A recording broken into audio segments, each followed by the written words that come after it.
Salut à tous, c'est l'élevage de Max King. Aujourd'hui, on se retrouve pour une vidéo sur ma chaîne YouTube. Alors, dans cette vidéo, je vais vous présenter les nouvelles de l'élevage 2019. Hier, j'ai remarqué que j'avais pas fait du tout de vidéo nouvelles de l'élevage en 2019. Bon, alors c'est bientôt 2020, alors je me dépêche. Nouvelle vidéo, nouvelles de l'élevage 2019. Sans plus attendre, je vous laisse avec la vidéo. N'hésitez pas à mettre un gros pouce bleu vers le haut si ça vous a plu, à commenter, à vous abonner si c'est déjà fait. Et moi, je vous dis bon visionnage. Alors voilà les canards. Donc logiquement fin de semaine prochaine il va sortir la vidéo repro des poules. Donc ça sert à rien que je vous présente les poules dans cette vidéo. Je vous présenterai que les canards dans cette vidéo et vous verrez donc les poules dans la prochaine. Alors ici donc uniquement du domestique à part mon couple d'oies empereur. Bon, je vous parlerai plus précisément de comment ça se passe dans les jeux actuellement à la fin de la vidéo. Là, je vais vous présenter chacun à peu près les canards qu'il y a ici. Alors donc, j'ai mis tous les domestiques ici. Ils sont donc dans les temps.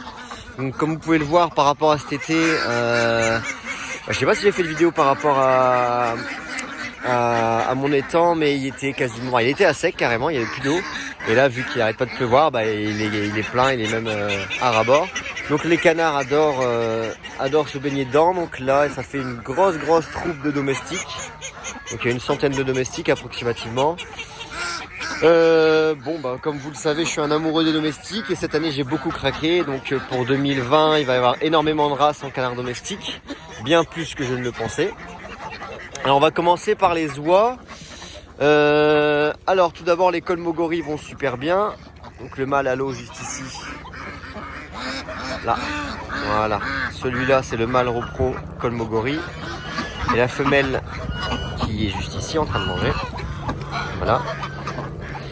Ensuite mes Toulouse à bavette. J'ai un nouveau couple de Toulouse à bavette gris juste ici, le mâle et la femelle.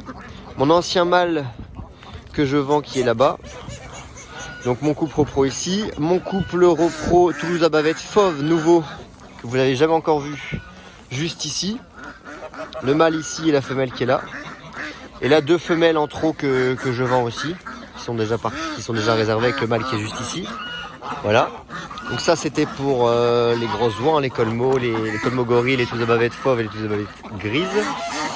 Ensuite, on a toujours les oies frisées, mon trio juste là-bas.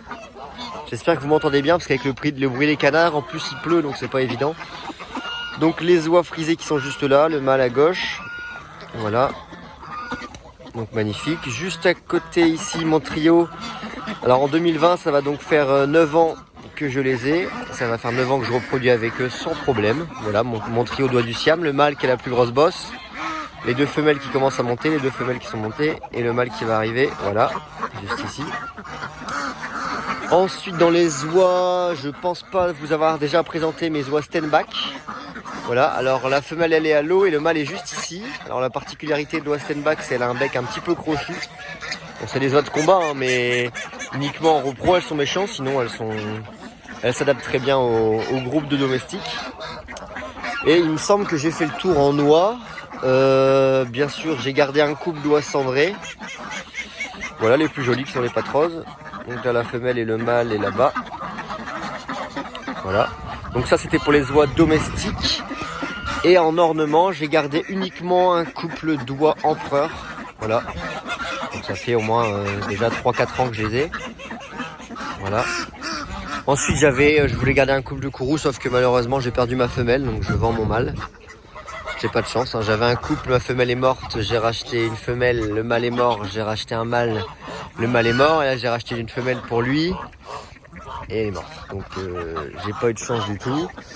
Donc c'est pas grave, quand il refera beau, je rachèterai des kourous en couple directement. Donc je pense que là en oie, on a fait le tour et on va passer tout de suite, sans plus attendre, au canard.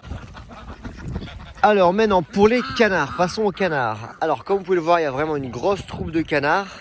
J'ai vraiment craqué sur beaucoup de races. Je pensais pas faire autant de races, mais voilà, j'ai craqué. Donc tous les parcs seront prêts, hein. Je sais exactement comment ça va se passer au niveau de la repro. Je ferai une vidéo bien précise pour cela. Alors commençons par les races qu'il y avait déjà l'an dernier. Donc il y a toujours les canards de Saxe.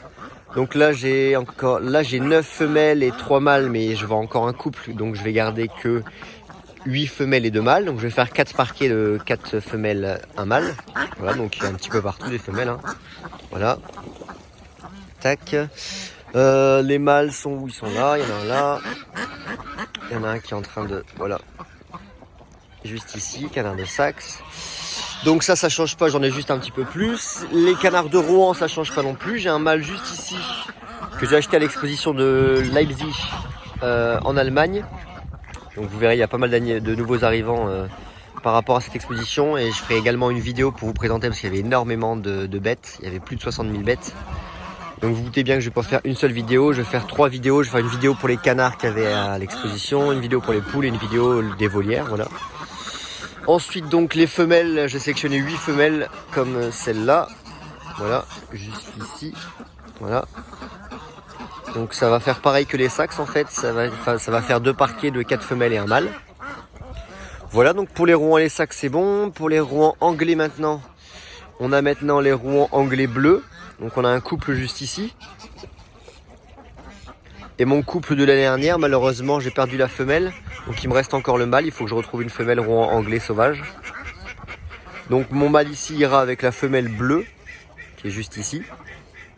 Et le mâle Rouen anglais bleu, il faut que je trouve encore une femelle Rouen anglais sauvage, voilà.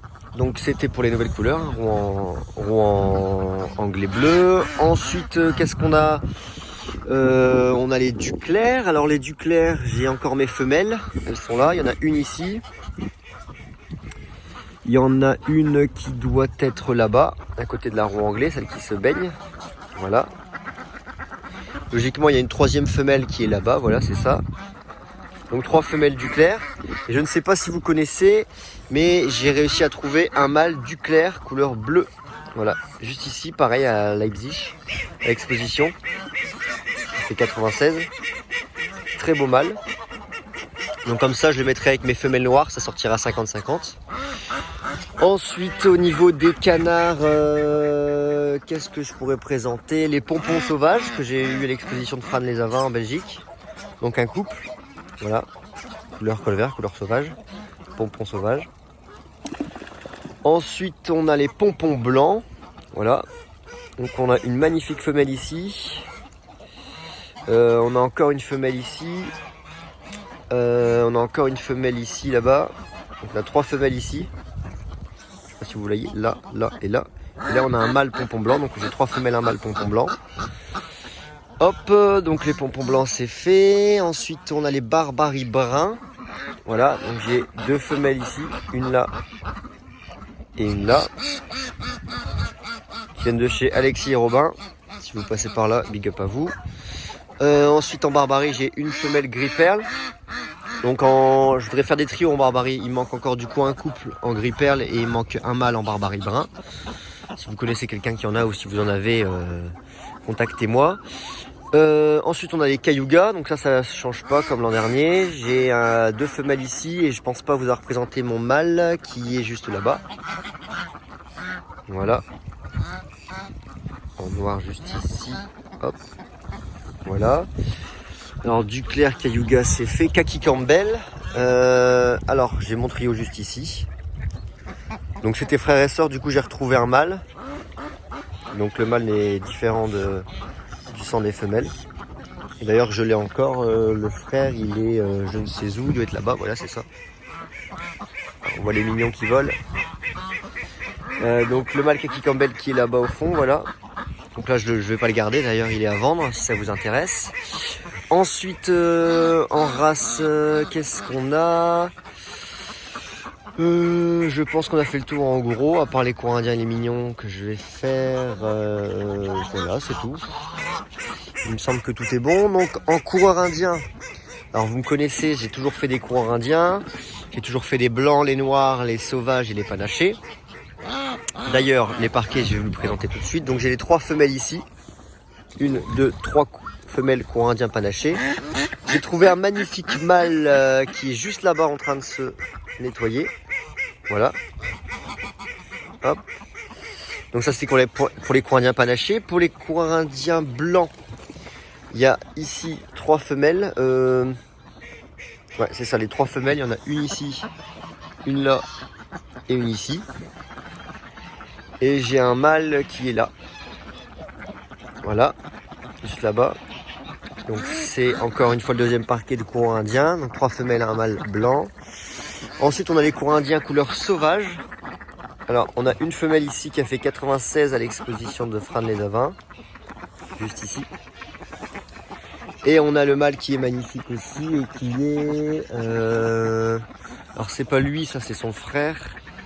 Que je vais pas garder, il est là-bas. Hop, 95 à l'expo aussi. Hop. Ensuite, qu'est-ce qu'on a? On a les coureurs indiens couleur noire. On a une canne là-bas. On a une canne ici, une canne ici. Et il en manque une logiquement de canne. Je la vois pas. Elle est là-bas, à côté du panaché. Voilà. Donc 4 cannes et je n'ai pas de mâle, donc je recherche un mâle de coureur indien noir. Si vous connaissez quelqu'un ou si vous en avez un, je suis intéressé. Ensuite en coureur indien, les couleurs que j'avais c'est tout. Et j'ai donc trouvé 2 autres couleurs de coureur indien, donc je suis très content. Donc j'ai trouvé les coureurs indiens bleu fauve. Alors pour trouver le mâle c'est simple, il est là. Voilà, donc j'ai un mâle coureur indien bleu fauve. Juste ici. Les femelles sont... Alors, que je dise pas de bêtises, les femelles, elles sont... Il y en a une là-bas, elles sont là-bas. Les 2 cannes, elles sont là-bas, courant indien bleu fauve. Voilà. Donc ça me fait un trio de courant indien bleu fauve. Et je suis tombé à l'exposition de Leipzig en Allemagne sur des coureurs indiens jaune pois. C'est magnifique, ça ressemble très fort au courant indien bleu fauve. Alors la canne est juste ici. Voilà, ça ressemble très fort à la couleur saxe qui est à côté. Hein. Et le mâle, je pense qu'il doit être de l'autre côté parce que je ne le vois pas.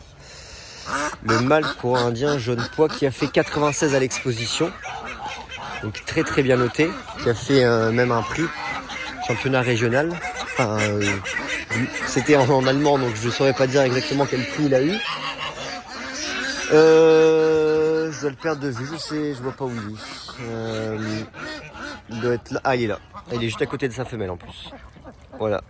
Donc on voit bien que ça ressemble vraiment à couleur bleu fauve, hein, comme le saxe. Donc le mâle est là qui a fait 96 et qui a été primé. La femelle est là. Donc ce qui fait maintenant qu'en coureur indien, j'ai 6 couleurs. Donc les panachés, les bleus fauves, les jaunes pois, les noirs, les blancs et les sauvages. Voilà. Donc l'année prochaine, je ferai du brun, de l'argenté et du truité. Voilà. Et en mignon, alors les mignons noirs, je les ai vendus car ils n'étaient pas vraiment... ils n'avaient pas le bec assez petit, etc. Donc je les ai vendus. Et donc j'ai donc retrouvé 2 couples de mignons sauvages qui sont juste ici. Voilà. Donc il y a un couple qui a fait 96 à l'exposition d'Affligem et un couple qui a fait 95 et 96 à l'exposition de Leipzig. Donc les deux sont consanguins, donc je vais mettre le mâle de Leipzig avec la femelle de Affligem et inversement sur l'autre couple. Ensuite il y a les mignons blancs. Alors j'ai un couple de mignons blancs ici que j'ai trouvé à l'exposition de Wincourt. Voilà, qui ont fait 95 ou 96, je ne sais plus, 95 il me semble. Voilà, et j'ai retrouvé une femelle qui a fait 95 à Leipzig, qui est... Elle est où la petite femelle? Ils sont généralement à 3, donc... Maintenant là il y a que... Ah, je l'entends mais je la vois pas. Elle est là-bas. Petite louloute. Donc qui a fait 95 à l'exposition de Leipzig. Et donc je cherche un mâle pour refaire pareil pour les mignons sauvages. Et j'ai oublié 2 races. J'ai oublié les Pékins allemands. Alors là on peut pas bien voir parce qu'ils sont dans l'eau. Bon là le mâle il y a un petit problème à son aile. Voilà. En fait c'est pas comme les Pékins américains, c'est des Pékins allemands, c'est des Pékins qui se tiennent très droit. Donc là ils sont dans l'eau, on ne voit pas, mais c'est des Pékins qui se tiennent droit. Et la femelle est là-bas juste au bout. Ils ont fait 94 à l'exposition de Frane-les-Avins. Voilà. Et en nouvelle race, on en a encore une qui s'appelle les canards semois. Et ils sont... alors, où sont les semois? Il me semble qu'il y en a une là et le mâle, je sais pas où il est. La femelle semois est juste ici. Et le mâle, à mon avis, doit être là quelque part. Alors, le couple est là, pardon. Le couple est là, la femelle qui descend et le mâle qui revient. C'est les canards tout blancs en fait, c'est comme un colvert en mutation blanc quoi. Mutation blanc. Donc voilà. Il me semble que j'ai fait le tour, je regarde un petit peu mais normalement je n'ai rien oublié. Donc maintenant on va se retrouver pour la fin de la vidéo et je vais vous dire un petit peu comment ça va se passer dans l'élevage et sur la chaîne très rapidement. A tout de suite. Alors même s'il n'y a plus d'animaux, je vous montre très rapidement un peu l'élevage, même s'il n'y a plus rien. Comme vous avez pu voir l'année dernière avec la neige, ma volière s'est totalement cassée, donc on a enlevé le filet. Donc pour les pans c'est un peu compliqué, c'est pour cela que vous allez comprendre que j'ai arrêté totalement les pans, les faisans et les pigeons, donc j'ai tout vendu, je reprendrai quand j'aurai une belle volière. Je préférais les vendre et qu'ils soient dans de bonnes conditions, qu'ils soient dans de petites volières comme ça ne sert à rien, donc je rachèterai bien entendu quand les volières seront finies. Donc pour le coup là l'élevage c'est pas très beau, je vous le montre très rapidement comme ça vous voyez un petit peu aussi que c'est pas tout beau tout le temps, hein. Les périodes de l'année c'est beaucoup plus compliqué, donc pour l'instant il n'y a rien, donc ici ça va être juste l'élevage des jeunes de canards domestiques comme vous l'avez vu, donc je vais refaire une belle volière etc, patati patata. Donc voilà, et là il me reste encore mes pans, je vais vous les montrer tout de suite. Alors voilà les pans. Donc comme vous pouvez le constater, ils sont en pleine nuit, hein, donc ils n'ont pas de queue. Donc moi je vais garder malheureusement uniquement que les blancs, hein, c'est vraiment un contre-cœur que je me sépare des bleus, c'est juste que là l'enclos est vraiment trop petit pour eux. C'est vraiment un enclos pour 2 voire 3 pans, mais pour 5 pans c'est pas terrible, hein, le parc fait 3 sur 4, pour 5 pans c'est vraiment pas terrible, bon même s'il y a les perchoirs etc, patati patata. Je préfère les vendre et qu'ils soient dans de meilleures conditions qu'attendre un an comme ça la prochaine volière. Donc temporairement les blancs seront ici en attendant la prochaine volière et les bleus partent logiquement lundi. Voilà. Donc c'est vraiment un contre-cœur, hein, je me répète, mais c'est vraiment bête parce que les pans c'est vraiment magnifique quand ils sont en pleine période de reproduction, mai-juin, c'est magnifique de voir le pan faire la roue, etc. Enfin bref, c'est vraiment un contre-cœur. Donc ça c'était les derniers animaux que vous pouvez voir qu'il y a dans l'élevage. Donc comme je vous l'ai dit, toutes les poules sont rentrées, donc je vous présenterai par rapport à la vidéo Repro 2020, poules de race. Et sans plus attendre, on va se retrouver pour la fin de la vidéo. À tout de suite. Alors comme vous avez pu approximativement le constater, je n'ai plus de canards d'ornement. Malheureusement j'ai tout perdu quasiment à cause du botulisme. Donc comme vous avez pu savoir sur les réseaux sociaux, d'ailleurs si vous n'êtes pas encore abonné sur les réseaux sociaux, tout ce qui est Instagram et Facebook. Donc Instagram c'est élevage Max King et sur Facebook c'est l'élevage de Max King tout simplement. N'hésitez pas à aller me suivre en masse, je donne énormément de nouvelles quasiment tous les jours, que ce soit pour la repro, pour les nouveaux arrivants, patati patata, chose que je ne fais pas régulièrement sur YouTube. Donc, tout ce qui est YouTube, on va en revenir après, mais là pour parler un petit peu des canards d'ornement, donc j'ai tout perdu, j'avais comme vous savez énormément de canards, j'avais plus d'une centaine de couples de canards d'ornement, sans compter les tadornes, sans compter les bernaches, etc. Alors en gros ce qui s'est passé, en fait cet été il y a eu le botulisme qui s'est installé comme chaque année. Et comme chaque année, j'arrive à gérer. Donc là, comme vous l'avez pu le voir, j'avais installé les canards, pas sur mon étang du coup, mais sur la pâture qu'il y a là-bas. J'avais changé l'eau régulièrement, etc. J'avais mis une pompe pour qu'il y ait un mouvement dans l'eau. Ça ne l'a pas fait. Là, le botulisme était très fort. Donc pour ceux qui ne savent pas, le botulisme, c'est une maladie qui s'installe dans l'eau à une certaine température. Donc généralement, c'est juillet-août. Et c'est très très fort. Ça tue en 2-3 jours tout ce qu'il y a sur l'étang ou sur la mare à ce moment-là. Donc ça se fait dans l'eau. C'est une sorte d'algue en fait. Et moi je suis habitué en fait, c'est dans mon secteur qu'il y a ça et malheureusement cette année elle était trop fort et j'ai vraiment tout perdu, tous les canards d'ornement, tous les souchets, les pilets, les carolins, les mandarins. J'avais juste gardé en fait une dizaine de couples, j'avais gardé des souchets, des sarcelles, un peu de mandarins, de carolins, un peu des couleurs, j'avais gardé des péposacas, etc. Et malheureusement, donc la chance n'était vraiment pas avec moi au niveau des canards, un chat est venu tout manger. Donc chaque jour je retrouvais des canards en moins, je me disais c'est bizarre. Et le dernier jour il me restait un couple de souchets, le dernier jour je vais pour mettre de la paille et je vois dans la paille un chat avec le souchet dans la bouche décapité, donc j'ai eu ma réponse. Bref, donc du coup j'ai plus de canards d'ornement maintenant. J'avais gardé de côté quand même 4 couples de tadornes. Mes préférés, j'avais ma magnifique collection de tadornes. Les tadornes Kazarka tête rousse, Kazarka tête grise, les tadornes du paradis, les Kazarka d'Australie, que j'adore aussi. Malheureusement, mon chien a tout mangé, donc rebelote, encore une fois, j'ai vraiment pas du tout de chance, j'ai vraiment aucune chance cette année au niveau des canards. Donc c'est pour ça que je me focalise vraiment pour les domestiques. C'est vraiment les canards que j'aime le plus. Hein. J'adore les ornements, mais les domestiques c'est vraiment plus mon domaine. Donc je vais essayer de me focaliser sur ça cette année, faire énormément de domestiques. Comme vous pouvez le voir, il y a beaucoup de races. Et l'ornement, je recommencerai quand j'aurai vraiment trouvé quelque chose pour le botulisme. Donc là, apparemment, on peut faire des vaccins contre le botulisme. Enfin bref, donc voilà un petit peu. Donc c'est pour ça qu'il n'y a plus beaucoup de bêtes dans l'élevage. Je vous dis, il reste plus qu'une centaine de canards et le reste c'est les poules. Donc j'ai énormément diminué. Et du coup, alors pour en revenir à YouTube, là je vais vraiment faire beaucoup de vidéos. J'espère que vous êtes contents parce que je vais me mettre beaucoup à fond là-dedans. Là, logiquement, il va y avoir une vidéo avant 2020, bilan 2019. Et puis après, vous allez voir, il y a plein de nouvelles vidéos qui vont arriver. Donc je suis très motivé, je suis très content. Je vous promets pas d'avoir deux vidéos, 3 vidéos par semaine, mais logiquement, il va y avoir énormément de vidéos.